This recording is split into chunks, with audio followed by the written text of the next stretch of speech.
Oh, thank you. You guys got straws? No. Oh, okay, that's fine.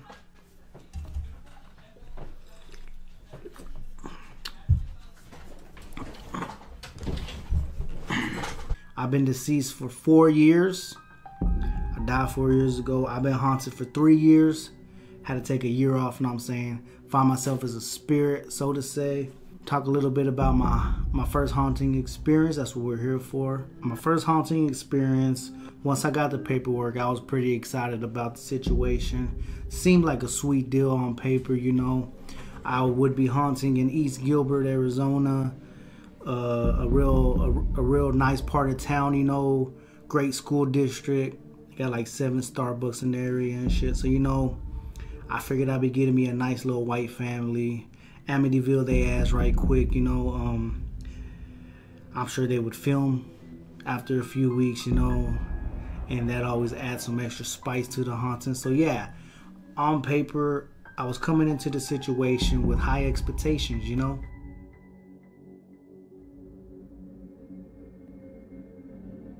I was pretty surprised when I got the paperwork who would be the resident in my first haunting. This David would be moving in, one guy by himself in a 2-bedroom townhouse. That should have been the first red flag for me, honestly.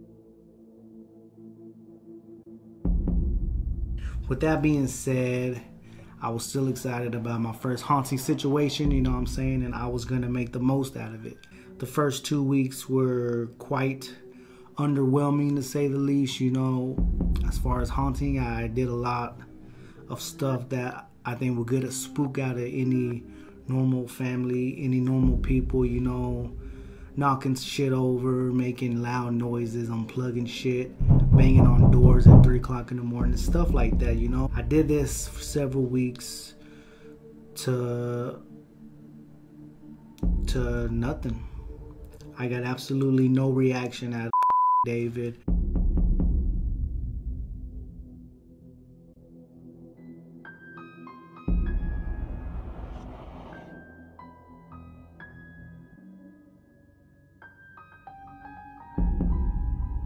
You know, it was very underwhelming. After a while, I'll be honest with you, I was kind of unmotivated about the whole situation, and I kind of just started kicking it, you know? Watching TV, playing video games at the crib, just being around, and got to being around David a lot. And I mean, he's a quiet guy. Didn't have no company ever, but I mean, a man of few words. But hey, he enjoyed watching certain TV shows I enjoyed watching, so we made it work. And this went on for several months. Up to a year, I think. Even it was I mean, it wasn't the greatest situation for a haunting, but hey, it wasn't the worst situation. I wish I would have known now what I knew then, and little did I know the shitstorm that was coming around the corner for us.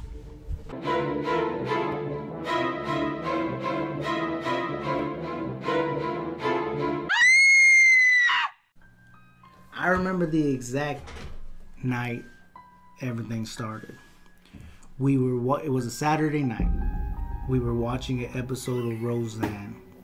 I can't remember exactly what episode it was, but it was definitely post-mullet Roseanne. You know what I'm saying? It was after she cut the little mullet she had. So I would say like the 4th, 5th, mid-season, something like that. They had just changed the daughter. It was a whole different bitch. I remember that. But yeah, it was what we became to know as a normal Saturday evening. You know, eat, sit on the couch, smoke a bowl, and watch some Roseanne. This night would change the courses of both our lives for years to come. You know, it would leave a mark. Sitting there watching Roseanne, out of left field, to say the least. Out of left field, I noticed David got a very strange new look on his face. I've never seen this particular look on his face before through the time that I've been here with him. So I was a bit concerned, and after further investigation, I realized he was grabbing for something on the left of the couch. That something would be revealed to be a bottle of lotion. Now, with the look in his face, the lotion coming up, and the fact that he removed a sock. You know, I'm a dude. I knew what time it was. You know, I knew what time it was. I had a pretty good understanding at that point of what was about to happen. So me being me, you know, hey, do what you gotta do, man. I don't pay bills. This is your house. A man got to do what a man got to do. So I excuse myself. 10, 15 minutes later, I come back, and it was made clear to me that this David had continued to watch Roseanne, and we were at this point on a whole nother episode. You know, I was kind of upset about that, but it's whatever. The deed had been done, so we continue to watch, and not even 6-7 minutes, if I recall correct, this time with no warning, no look in the face, he whipped out his unit. Can I say unit, or should I just say he whipped out his private part and started going at it, and this time right in front of me. So I was a bit bothered by that, but you know, maybe Roseanne got it going for him. I'm not here to judge. So this time I was like, okay, kind of weird, buddy, but it is what it is. So this time I excused myself, and I decided to call it a night, you know. Little did I know, this was not only a separate incident, but this would become quite the norm in our household. So I went to sleep knowing none of that. I'm okay. After that night, things kind of spiraled out of control pretty quick, I would say. Small gestures such as lotion and a sock or a napkin were no longer the norm. I was lucky to get a paper towel or something like that. This David began to seem to lose control over his self, and he was going at himself multiple times a day, multiple times a morning. Nowhere was safe. Nowhere was banned. I mean, he did it everywhere. I specifically recall once seeing this in the middle of making himself a cold classic combo sandwich, right in the middle, just bam, just started doing it right there.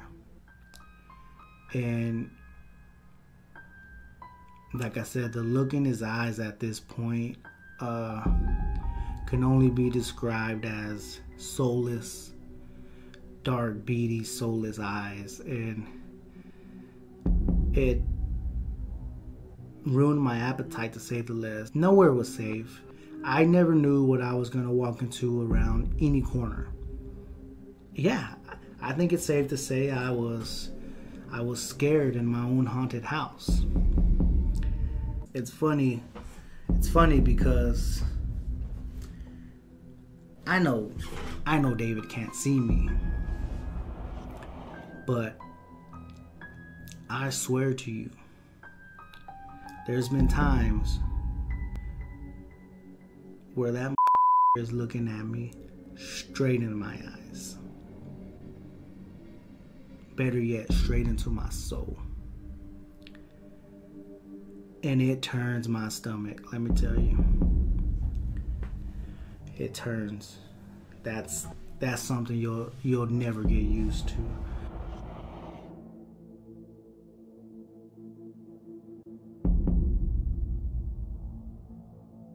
I wish this was a story where we kind of had a happy ending or something like that, but